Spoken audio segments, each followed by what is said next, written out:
당신은 한 번이라도 폭우 속에서 무언가를 찾아 헤맨 적이 있나요? 서울의 늦은 오후. 하늘이 울부짖듯 폭우가 도시에 쏟아진다. 붐비는 도로와 인도는 회색 물결로 잠기고 가로등 불빛은 흐릿한 노란빛으로 무릉덩이를 비추고 있다. 그 빗속을 한 소년이 비틀거리며 걷고 있었다. 몸집이 작고 야윈 그는 젖은 머리를 떨군 채 작은 배낭을 등에 메고 있었다. 그 배낭엔 낡은 옷, 몇 벌과 오래된 사진 한 장뿐이었다. 소년의 이름은 이준호, 12살. 하지만 그의 눈동자엔 이미 세상의 쓴맛을 아는 어른의 그림자가 서려 있었다. 그가 쥐고 있는 사진은 비에 젖어 구겨져 있었지만 사진 속 인물은 여전히 선명했다. 말끔한 양복 차림의 중년 남성, 날카로운 눈매 냉정한 표정. 그 남자는 낯설지만도 않았다. 이 사람은 네 아버지란다. 그 말을 남긴 이는 준호의 어머니 김희정.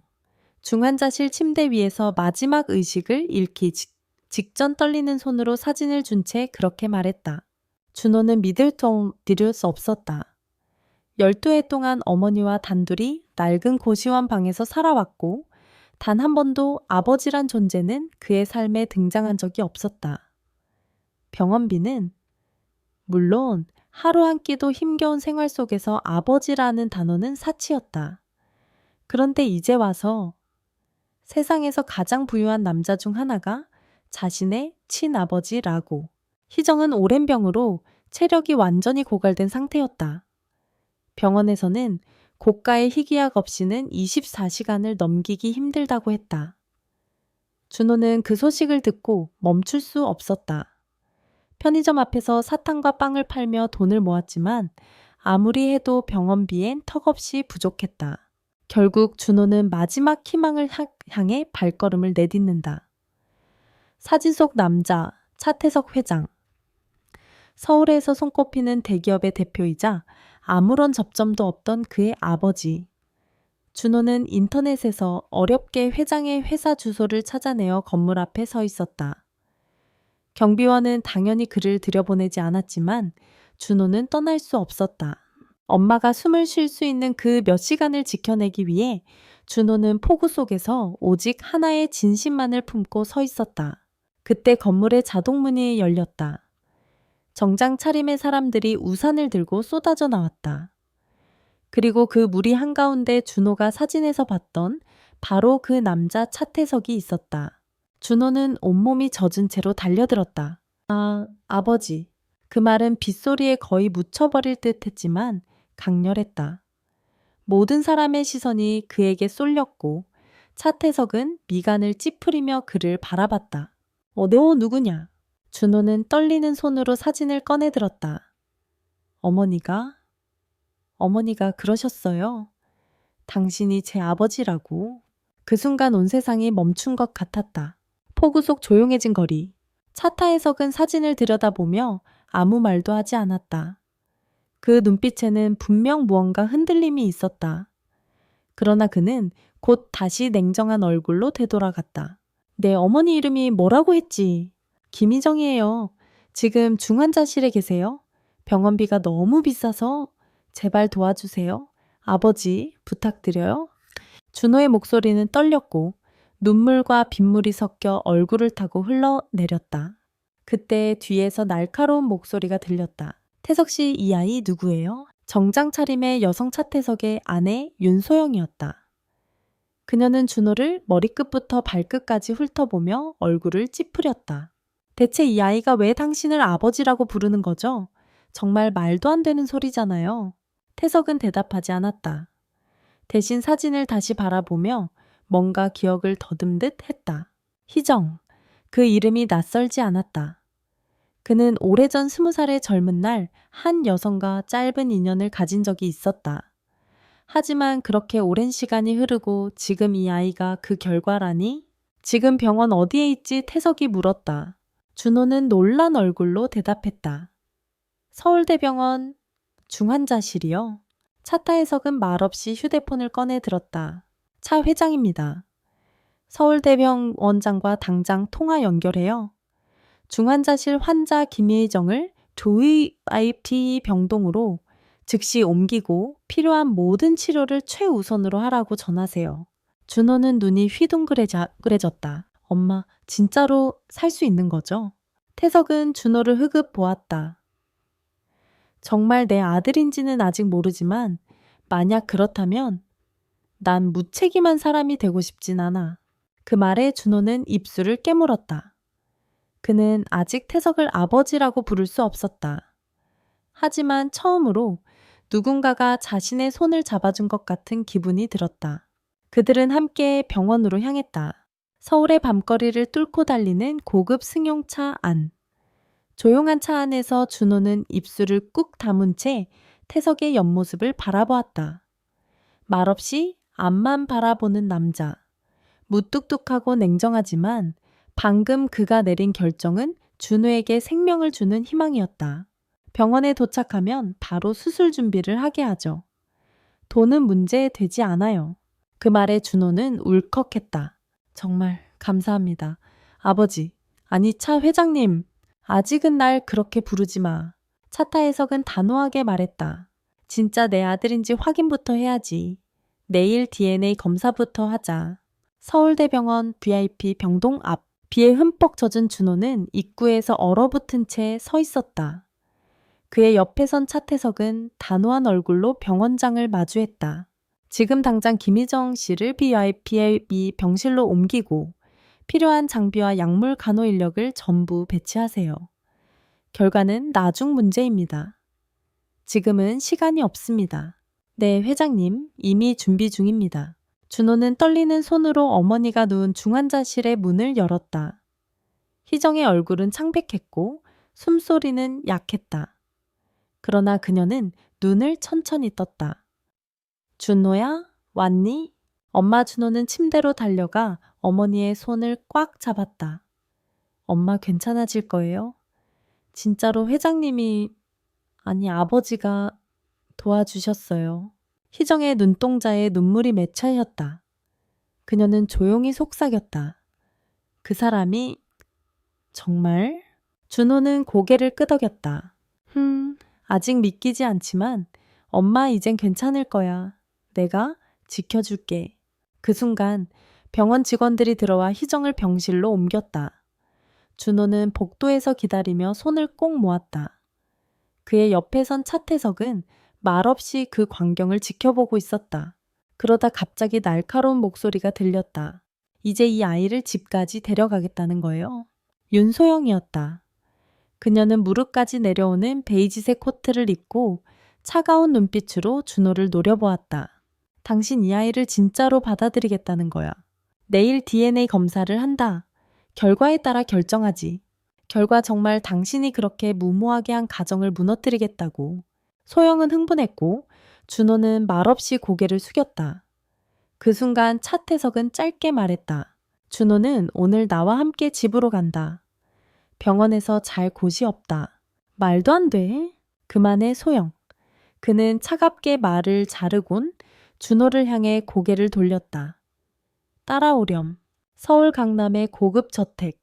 검은 철문이 자동으로 열리고 고급 승용차가 조용히 진입했다. 정원엔 정갈하게 다듬어진 나무와 잔디 작은 연못까지 있었다. 준호는 숨을 삼켰다. 그의 눈엔 이 모든 것이 마치 다른 세계처럼 보였다. 현관 앞에서 기다리던 가사도우미가 조용히 인사했다. 방은 이미 준비해 두었습니다. 이쪽으로 오세요. 2층의 방은 너무 넓고 조용했다. 하얀 침대, 밝은 조명, 따뜻한 이불. 준호는 그저 멍하니 서 있을 뿐이었다. 가사도우미는 미소 지으며 말했다. 샤워하고 옷 갈아입고 나면 식사를 준비해 드릴게요. 준호는 조용히 고개를 끄덕였다. 문이 닫힌 뒤 그는 침대에 조심스럽게 앉았다. 이 모든 것이 현실이 맞는지 알 수 없었다. 사진 속 아버지를 찾아 폭우 속을 헤매던 어제. 그리고 지금은 이곳 차가운 저택의 고요한 방. 정말 내 인생이 달라지는 걸까? 준호는 창문 너머 어둠을 바라보며 조용히 입을 다물었다. 내일이면 모든 것이 드러날 것이다. 다음 날 아침, 서울의 하늘은 여전히 흐렸다. 비는 멎었지만 찬바람이 저택 주변을 스치고 있었다. 준호는 일찍 일어나 준비를 마쳤다. 가사 도우미가 준비해준 옷을 입고 거울 앞에 섰지만 낯선 옷차림에 자신이 아닌 누군가를 보는 것 같았다. 차 회장님께서 거실에서 기다리고 계십니다. 계단을 내려가자 차태석은 벌써 정장을 차려입고 신문을 넘기고 있었다. 그 옆에선 윤소영이 팔짱을 낀 채 앉아 있었다. 눈길조차 주지 않았다. 가자. 병원에서 검사 예약돼 있다. 차태석의 말에 준호는 조용히 고개를 끄덕였다. 셋은 말없이 차에 올랐다. 긴장감은 차 안을 꽉 채우고 있었고 준호는 한마디도 입을 뗄 순 없었다. 서울 유전자 검사센터. 하얀 복도의 끝 체열실. 의사는 능숙하게 두 사람의 혈액을 채취했다. 준호는 주먹을 꼭 쥐고 있었다. 피가 흐르는 동안 그의 머릿속은 온통 혼란뿐이었다. 정말 이 사람이 내 아버지가 맞을까 맞다면 왜 우린 이토록 다른 세상에 살았을까? 검사는 금세 끝났다. 결과는 하루 뒤에 나온다고 했다. 그날 밤 저택은 조용했다. 저녁 식사 자리에서도 윤소영은 아무 말 없이 식사를 마치고 먼저 자리에서 일어났다. 차태석도 말이 없었다. 준호만이 조심스럽게 밥을 뜨며 생각에 잠겼다. 식사 후 그는 방으로 돌아와 책상 앞에 앉았다. 가방에서 꺼낸 낡은 사진. 그 사진 속 남자의 얼굴을 손가락으로 따라 그리며 조용히 중얼거렸다. 당신이 진짜 내 아버지라면 왜 그토록 무심해했어요? 그는 대답 없는 벽을 바라보다 이불을 뒤집어 쓰고 눈을 감았다. 다음날 정고. 정적을 깨는 전화벨 소리가 울렸다. 거실에서 전화를 받은 차태석의 얼굴이 굳어졌다. 잠시 후 그는 수화기를 내려놓고 조용히 말했다. 결과가 나왔어. 거실은 숨소리조차 조심스러워졌다. 이준호 내 친아들이다. 그 말에 준호는 자리에서 멈춰서 섰다. 마치 시간이 멈춘 듯 모든 것이 조용해졌다. 윤소영은 충격에 찬 표정으로 일어섰다. 말도 안 돼 그럴 리 없어 다시 검사해. 차태석은 단호하게 고개를 저었다. 결과는 정확했어. 더 이상 부정할 수 없어. 왜 무서? 준호는 조용히 고개를 숙였다. 이 순간을 수없이 상상했지만 이렇게 차가운 분위기 속에서 듣게 될 줄은 몰랐다. 그는 기뻐야 했을까? 슬퍼야 했을까? 모든 감정이 뒤섞여 그는 아무 말도 할 수 없었다. 말도 안 돼! 난 인정 못해. 윤소영의 외침은 저태간을 찢을 듯 울려 퍼졌다. 그녀는 소파에서 벌떡 일어나 테이블을 치며 차태석을 향해 소리쳤다. 당신 진심이야. 정말 이 아이를 그 아이를 당신의 아들로 받아들이겠다는 거야. 차태석은 조용히 준호를 바라보았다. 그 시선에는 책임감이 담겨 있었지만 온전한 따뜻함은 아니었다. 사실이니까. 피는 속일 수 없지. 그래서 이제 뭐 이 아이를 가문에 올릴 셈이야. 우리 아들 성현이는 어쩌라고. 준호는 말없이 고개를 숙였다. 성현. 그가 태석과 소영 사이의 아들이라는 걸 방금 들었다. 예, 나 때문에 그 집안이 흔들리는 걸까? 차태석은 단호하게 말했다. 아직 아무것도 결정하지 않았어. 하지만 아이는 내 아들이 맞다. 그건 부정할 수 없어서. 소영은 이를 악물고 준호를 노려보았다. 들었니? 넌 아무것도 정해지지 않았대. 그러니까 착각하지 마. 네가 갑자기 나타나서 이 집에서 뭔가를 차지하려 한다면 큰 오산이야. 그녀는 드레스를 휘날리며 위층으로 올라갔다. 문이 쾅 하고 닫히는 소리에 저택이 다시 조용해졌다. 준호는 조심스럽게 입을 열었다. 죄송합니다. 저 때문에 이렇게 되어서. 차태석은 고개를 저었다. 넌 사과할 필요 없어. 오히려 내가 미안하구나. 그 말에 준호는 놀랐다. 차태석의 눈빛엔 묘한 슬픔이 어렸다. 지금은 어쩌면 내가 책임이라는 이름에 끌려 움직이고 있는지도 모르지만 그래도 너를 외면하진 않을 거다. 준호는 조용히 고개를 끄덕였다. 그는 아직 아버지라는 단어를 쉽게 꺼낼 수 없었다. 하지만 그 마음의 문이 아주 닫힌 건 아니었다. 그날 밤 준호는 방 안에서 조용히 노트에 무언가를 적고 있었다. 가사 도우미가 가져다 준 따뜻한 우유가 식고 있었다. 문득 문이 열렸다. 차태석이 조용히 들어와 책상 앞에 앉았다. 내일부터 학교에 다니게 해주마. 전학 수속은 이미 마쳤다. 좋은 학교다. 학교요? 그래. 내 나이면 배워야 할 게 많아. 이 집에만 있어선 아무것도 안 된다. 준호는 고개를 끄덕였다. 그 순간만큼은 그가 진심으로 자신을 아들로 생각해주는 것만 같았다. 그리고 차태석은 잠시 망설였다가 덧붙였다. 앞으로 네가 어떤 길을 가든 내 힘으로 설 수 있는 사람이 되었으면 좋겠다. 그게 내 바람이다. 준호는 잠시 침묵하다가 고개를 들었다. 저 잘해볼게요. 그 대답은 짧았지만 결심은 무거웠다. 그 순간부터 준호는 이 집안의 피가 아닌 사람으로서 자신을 증명해야 했다. 새하얀 셔츠 잘 다려진 바지 번쩍이는 구두. 거울 앞에 선 준호는 자신이 낯설었다. 한때 빗속을 맨발로 달리던 소년이 이젠 서울 강남의 명문 사립중학교 교복을 입고 있었다. 아침 고급 승용차가 교문 앞에 멈췄다.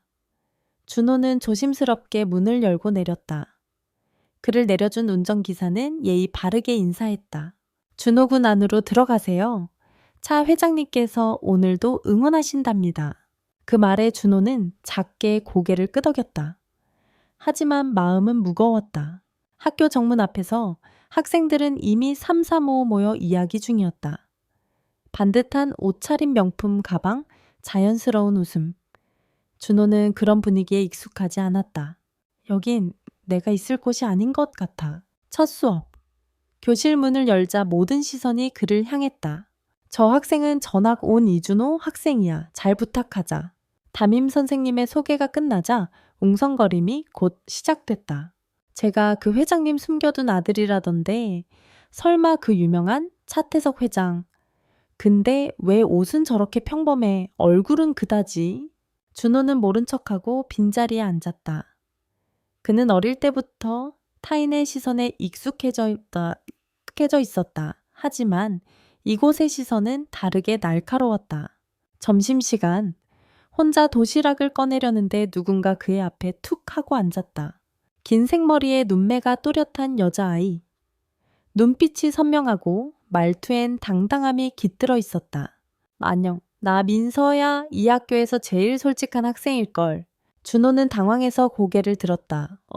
안녕. 처음이니까 좀 버거울 거야. 특히 여긴 이상하게 태생을 따지는 애들이 많거든. 그런 것 같아. 민서는 윙크하듯 말하며 웃었다.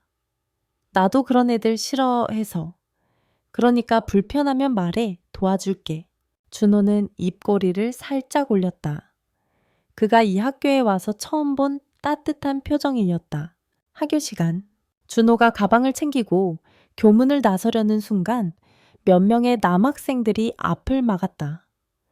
그들 중 한 명 머리를 깔끔히 넘긴 고급 브랜드 점퍼 차림의 남학생이 비웃으며 말했다. 차 회장님 아들이라며. 근데 얘는 왜 이렇게 촌스럽냐. 너 우리 반 분위기 망치지 마. 여기 아무나 못 오는 데인 거 몰라. 준호는 조용히 고개를 숙였다. 그의 주먹이 살짝 떨리고 있었다. 우리끼리 조용히 지내고 싶어. 그러니까 눈에 띄지 마. 그 순간 누군가 준호 옆에 섰다. 얘가 뭘 어쨌다고 이래? 민서였다. 그녀는 팔짱을 끼고 아이들을 노려보았다. 너희들이야말로 규칙 어기고 있는 거 아냐? 따돌림은 명백한 규칙 위반인데. 그들은 아무 말 못하고 민서를 슬쩍 쳐다보곤 흠칫 물러섰다. 민서는 조용히 말했다. 등 뒤에서 수군대는 것보다 정면에서 말하는 게 낫지 않아. 준호는 민서를 바라보며 조용히 입을 열었다. 고마워, 정말. 민서는 어깨를 으쓱하며 말했다. 내가 착해서가 아니야. 그냥 네가 혼자 버티는 모습 보기 싫었을 뿐이야. 그 말이 왜 그렇게 따뜻하게 들렸을까? 그날 밤 준호는 오랜만에 베개를 적시지 않고 잠들 수 있었다. 며칠 후 비가 다시 내리던 밤, 저녁 식사 자리. 윤소영은 여전히 말이 없었고 차태석은 하루 종일 회의에 지친 듯 조용히 숟가락을 들고 있었다. 준호는 고개를 숙이고 조용히 밥을 내뜨고 있었다. 그런데 식사 중 갑자기 차태석이 입을 열었다. 준호야, 너 앞으로 뭘 하고 싶니? 그 한마디에 식탁 분위기는 순식간에 얼어붙었다. 윤소영은 젓가락을 멈췄고 준호는 놀라서 고개를 들었다. 저요. 그래? 너에게도 계획이 있을 테니까. 너의 길을 어떻게 만들고 싶은지 생각해봤니? 준호는 잠시 머뭇거리다가 솔직히 말했다. 솔직히 아직 잘 모르겠어요.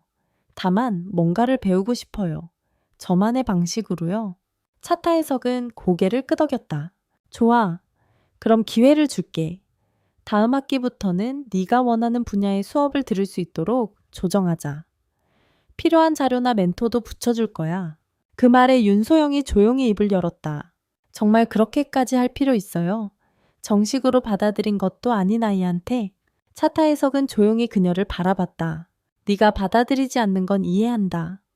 하지만 난 내 책임을 외면할 수 없어. 그리고 이 아이는 지금 이 순간에도 스스로 서려고 하고 있어. 그걸 막을 이유는 없지 않나. 준호는 그 대화를 조용히 들으며 무언가가 마음속에서 확고해짐을 느꼈다. 그는 자신의 존재를 정당하게 증명하고 싶었다. 단지 차 회장의 아들이 아니라 이준호라는 이름으로. 그날 밤 준호는 조용히 거실에서 기다리고 있던 차태석에게 다가갔다. 아니 회장님. 차타해석은 신문을 덮고 그를 바라보았다. 왜 그러니?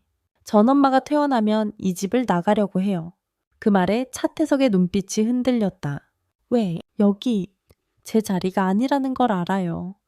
아무리 받아들여 주셔도 전 아직 준비가 안 됐어요. 그리고 이 집은 제가 있을 만한 곳이 아니라는 것도 느껴요. 그렇다면 어디로 갈 생각이지? 준호는 조용히 말했다. 작은 원룸을 구할 거예요. 엄마랑 둘이 살면서 학교 다닐게요. 생활비는 아르바이트로 마련하겠습니다. 아직 부족하겠지만 곧 괜찮아질 거예요. 차타해석은 준호를 바라보았다. 그의 눈엔 분명 뭔가를 이르은 듯한 외로움이 어렸다. 내 선택을 존중하마. 하지만 약속하자. 무엇을요? 어떤 순간에도 나를 피해 숨지 말 것. 언제든지 네가 도움이 필요하면 나는 아버지로서 그 자리에 있을 거야. 준호는 조용히 고개를 끄덕였다. 그는 아직 차태석을 완전히 믿지는 않았지만 그 말 한마디가 마음에 깊은 울림을 남겼다. 며칠 후 준호는 희정을 퇴원시키고 서울 외곽의 작은 원룸으로 이사했다. 작고 소박한 공간. 하지만 그곳엔 따뜻한 온기가 있었다. 준호야, 괜찮겠니? 다시 이렇게 힘들게 사는 거. 괜찮아요, 엄마. 여긴 우리 집이잖아요. 희정은 아들을 안았다.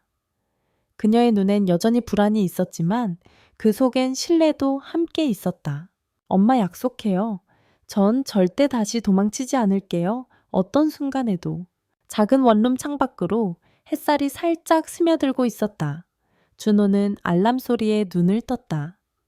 책상 한쪽엔 전날 밤까지 정리해둔 과제와 아르바이트 전단지가 놓여 있었다. 준호야, 밥은 먹고 가.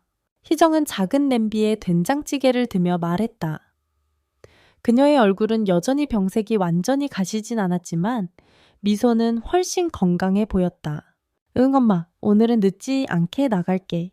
준호는 밥 한 숟갈을 급하게 입에 넣고 책가방을 메며 말했다. 오늘 알바 면접도 있지. 편의점 야간 근무. 힘들겠지만 학교 끝나고 할 수 있을 것 같아. 희정은 걱정스러운 눈빛으로 그를 바라보았다. 몸 망치지 않게 조심하고 공부도 놓지 말고. 준호는 씩 웃으며 고개를 끄덕였다. 학교에 도착한 준호는 조금은 달라진 시선을 느꼈다. 전과 같은 냉담함보다는 호기심과 경계가 섞인 시선들. 하지만 그는 그 시선을 두려워하지 않았다. 이제 그는 숨는 아이가 아니라 버티는 아이였다. 쉬는 시간, 민서가 다가와 자리에 앉았다. 요즘 좀 괜찮아 보여서 다행이야. 아직 어색하긴 하지만 버틸만해. 민서는 눈을 찡긋하며 말했다. 맞아. 네가 그런 줄 알았어. 우리 반에 괜히 잘난 척하는 애들은 많지만 너처럼 진짜 버티는 애는 별로 없거든. 준호는 쑥스럽게 웃었다. 고마워 민서야, 진짜로. 민서는 가방에서 작은 책을 꺼내며 말했다. 이거 넣어줄게. 나중에 꼭 읽어봐. 내 인생 바꿔준 책이거든. 준호는 책을 받아들고 제목을 바라보았다. 아무도 보지 않는 곳에서 피는 꽃.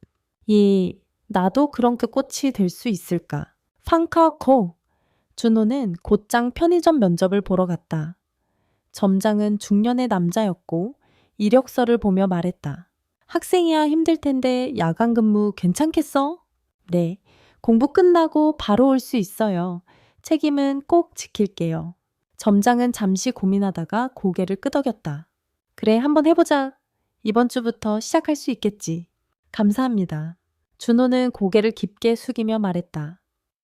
그의 첫 월급은 희정의 약값에 보태질 예정이었다. 며칠 후 민서는 준호를 도서관으로 불렀다.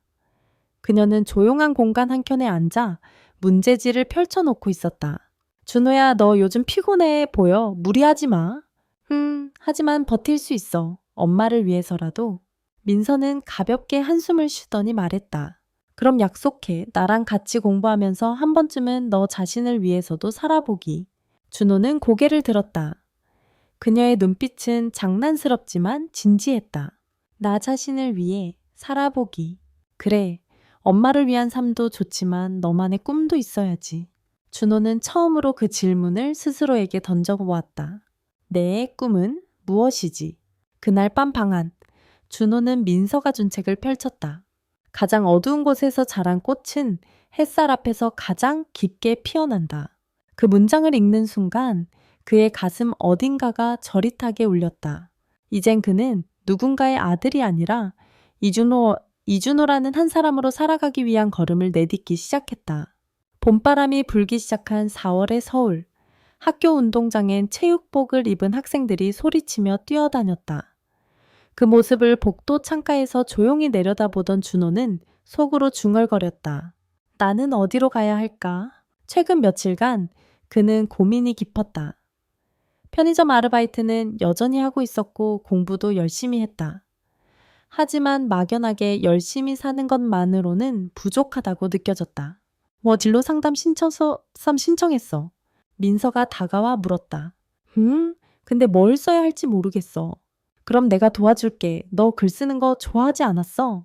준호는 조금 놀란 눈으로 민서를 바라보았다. 그걸 어떻게 알았어? 지난번 도서관에서 너 혼자 적고 있던 노트 살짝 봤거든. 소설 같은 거 쓰던데. 준호는 귀가 빨개졌다. 그건 그냥 끄적인 거야. 아니, 그건 네 진짜 마음이야. 글 속에 네가 있었어. 그 말은 준호에게 큰 울림을 주었다. 며칠 뒤 진로 상담실. 이준호 학생 어떤 방향으로 가고 싶은지 생각해봤니? 진로 담당 선생님의 질문에 준호는 천천히 입을 열었다. 글을 쓰고 싶어요. 작가가 되고 싶어요. 잠시 침묵. 선생님은 눈을 반짝이며 물었다. 멋진 꿈이구나. 어떤 장르에 관심 있어? 소설이요? 사람의 마음을 움직이는 이야기? 그런 걸 쓰고 싶어요. 집으로 돌아가는 길. 준호는 손에 진로 신청서를 꼭 쥐고 있었다. 그날 저녁 차태석의 고급 차량이 원룸 앞에 조용히 멈췄다. 준호야. 그의 목소리는 여전히 무뚝뚝했지만 어쩐지 전보다 부드러워 보였다. 시간 괜찮으면 잠깐 나랑 이야기 좀 하자. 카페 한쪽 테이블. 차태석은 말없이 커피를 한 모금 마셨다. 처음엔 마셨다. 학교 생활은 어떠냐? 괜찮아요. 아직 어색하긴 하지만 친구도 생겼고 공부도 재미있어요. 그래, 다행이구나. 그는 천천히 말을 이었다. 네가 작가가 되고 싶어 한다는 말 들었다. 준호는 흠칫 놀랐다. 어떻게 학교에서 연락이 왔더군. 준호는 눈을 피하며 조심스럽게 말했다. 죄송해요. 원래는 아버지 회사 같은데 물려받는 게 맞겠지만 아니다. 차타해석은 단호하게 말했다. 너는 너만의 길을 가야 한다. 나는 내 방식대로 살았고 너는 네 방식대로 살아야 한다. 단 하나 그 길에서 도망치지만 않으면 된다. 그 말에 준호는 가슴이 뜨거워졌다. 차태석이라는 사람은 여전히 서툴렀지만 그 순간만큼은 진짜 아버지였다. 그날 밤, 준호는 책상 앞에 앉아 새 노트의 첫 페이지를 펼쳤다. 그리고 펜을 들어 제목을 적기 시작했다. 나의 이름은 이준호입니다. 그는 알고 있었다. 이제 진짜 이야기는 지금부터 시작이라는 걸. 봄이 완전히 자리 잡은 서울. 따뜻한 햇살 속에서 준호는 도서관 창가에 앉아 조용히 노트북을 두드리고 있었다. 창밖으론 벚꽃이 흩날렸고 사람들의 웃음소리가 간간히 들려왔다. 하지만 준호의 눈은 진지했고 손은 쉬지 않았다. 네오는 왜 울고 있었니? 그가 쓰고 있는 건 짧은 단편 소설이었다. 학교 진로 과제로 시작된 글이었지만 어느새 준호는 글쓰기에 푹 빠져 있었다. 또 글 쓰고 있어. 민서가 조용히 옆에 와 앉았다. 며칠 전부터 머릿속에 떠돌던 이야기가 있어서 읽어봐도 돼. 준호는 조금 망설였지만 노트북을 밀어줬다. 민서는 조용히 글을 읽기 시작했다. 몇 분 후 그녀는 고개를 들었다. 준호야, 이거 공모전에 내보자. 공모전? 응. 청소년 문학상. 아직 마감 안 됐거든. 너 이거 정말 좋은 이야기야. 누가 봐도 느낄 수 있을 거야. 네, 진심이. 준호는 머뭇거리며 고개를 숙였다. 정말 될까? 왜 안 돼 보는 거야? 네가 진짜로 가고 싶은 길이라면? 그 말에 준호는 고개를 끄덕였다. 마음속 어딘가에서 작은 불이 켜졌다. 며칠 후, 준호는 민서와 함께 원고를 인쇄해 봉투에 담았다. 우체국 앞에서 마지막으로 주소를 확인하고 두 손으로 봉투를 우체통에 넣었다. 딸깍. 그 작은 소리에 준호는 이상하게 마음이 벅차올랐다. 자신이 처음으로 세상에 무언가를 전달했다는 실감. 이젠 기다리는 일만 남았어? 그날 밤 차태석에게서 연락이 왔다. 내일 저녁 시간 괜찮으면 집으로 와라. 가족 식사 자리가 있으니. 준호는 잠시 망설였지만 결국 수락했다. 다음날 정장을 입고 다시 그 고급 저택을 찾았다. 식탁엔 윤소영과 차성현 태석이 앉아 있었고 준호가 들어서자 모두의 시선이 쏠렸다. 왔구나. 차태석은 간단히 인사했고 윤소영은 여전히 냉랭한 표정이었다. 성현은 묘하게 무표정한 얼굴로 준호를 지켜봤다. 요즘은 뭐 하고 있니? 소영이 물었다. 그녀의 어투는 날이 서 있었다. 글을 쓰고 있어요. 청소년 문학상에 도전해 보려고요. 문학상. 성현이 흑끝 웃음을 머금었다. 멋있네. 하지만 작가가 되겠다는 애들은 많지만 되는 사람은 극소수야. 준호는 조용히 말했다. 알아요. 그래도 도전해 보고 싶어요. 그게 제 진짜 길이라고 생각해서요. 소영은 비웃듯 물었다. 회사에 들어올 생각은 없니? 차 회장님의 피를 이은 아들이라면서. 차타해석이 천천히 말을 끊었다. 그만해 소영. 준호는 자기 길을 찾고 있어. 소영은 조용히 포크를 내려놓고 식사를 끝냈다. 식사 후 차태석은 준호를 서재로 불렀다. 준호야. 네, 네가 선택한 길 난 존중한다. 하지만 이 길이 쉽지 않다는 것도 알고 있지. 네, 알아요. 혹시 실패하더라도 돌아올 곳은 여기니까 잊지 말아라. 그 말은 마치 미리 건네는 용서 같았다. 준호는 고개를 숙이며 대답했다. 감사합니다. 며칠 후, 문학상 사무국에서 전화가 걸려왔다. 이준호 학생 맞으시죠? 수상을 축하드립니다. 최종 본선에 선정되셨습니다. 그 순간 준호는 핸드폰을 꼭 쥐고 말없이 하늘을 바라봤다. 벚꽃은 지고 있었지만 이준호의 봄은 이제 시작이었다. 청소년 문학상 본선 진출작은 문학재단 홈페이지를 통해 공개되었다. 작품명 아무도 듣지 않은 이야기, 작가명 이준호. 그 순간부터 세상이 달라지기 시작했다. 학교복도 카페 심지어 SNS까지? 혹시 그 전학생이 그 작가야 이준호, 그 사람 맞지 않아 들었어. 차태석 회장의 숨겨진 아들이래.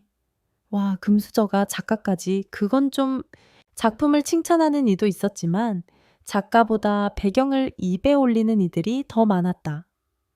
준호는 조용히 그 말들을 듣고만 있었다. 아무 말도 하지 않는 채 다만 더욱 깊은 숨을 쉬었다. 민서만이 변함없었다.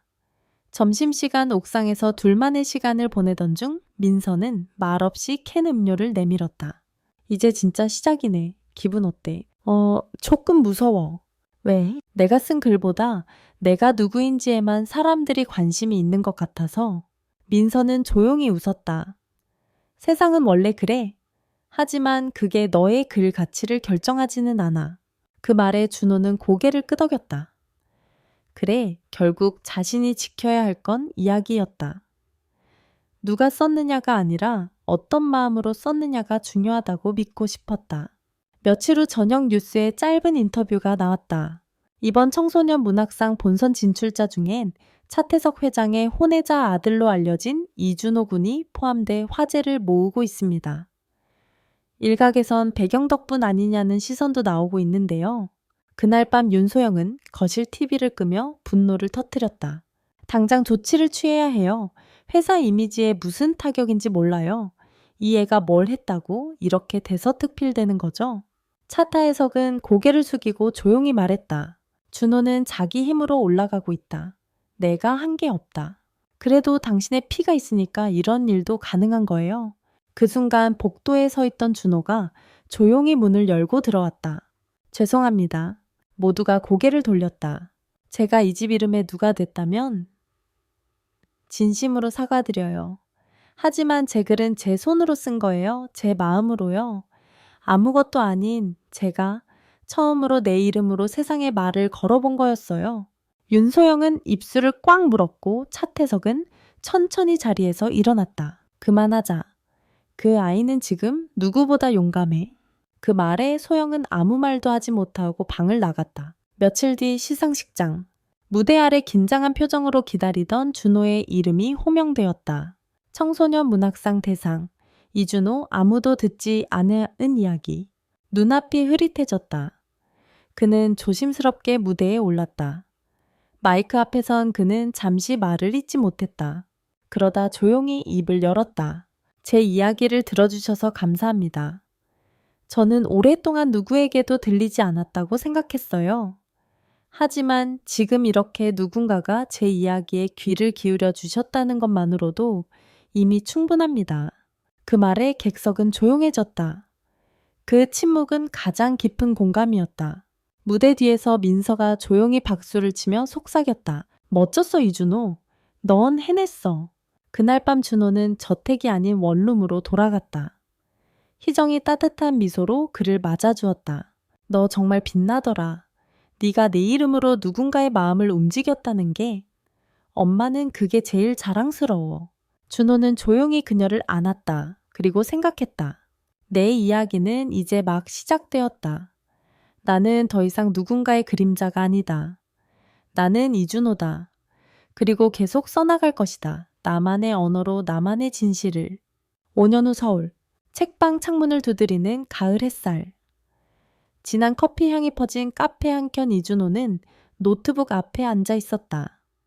그는 이제 22세의 청년. 첫 번째 소설집 아무도 듣지 않은 이야기가 출간되었고 독자들과의 만남을 앞두고 있었다. 문을 열고 독자들이 하나둘 들어왔다.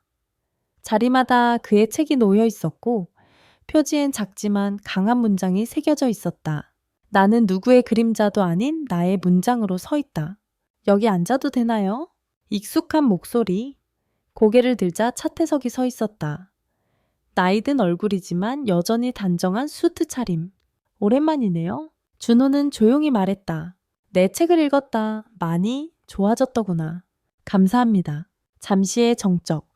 태석은 테이블 위에 작은 봉투 하나를 꺼내놓았다. 이건 내 어머니가 아팠을 때 병원비 내역과 그때 네가 알지 못했던 몇 가지 서류들이야. 네가 알아도 좋을 것 같아서. 이제 와서 왜? 네가 날 완전히 원망해도 좋아. 하지만 난 적어도 마지막 순간엔 너를 외면하고 싶지 않았다. 준호는 봉투를 받지 않았다. 대신 조용히 눈을 마주쳤다. 전 이제 아버지를 증오하지 않아요. 하지만 아버지를 필요로 하지도 않아요. 그 말에 차태석은 고개를 끄덕였다. 그래, 그것도 성장이지. 잠시 후 그는 자리에서 일어났다. 준호야. 네, 내 이름으로 사라져서 고맙다. 그 한마디를 남기고 그는 조용히 떠났다. 준호는 아무 말 없이 그 뒷모습을 바라봤다. 그들은 비로소 서로의 삶에서 한 걸음 떨어져 각자의 존재로 설 수 있게 되었다. 사인회가 시작되었다. 줄을 선 사람들 사이에서 한 소녀가 다가왔다. 중학생쯤 되어 보이는 아이는 수줍게 책을 내밀었다. 작가님, 저도 작가가 되고 싶어요. 근데 겁나요.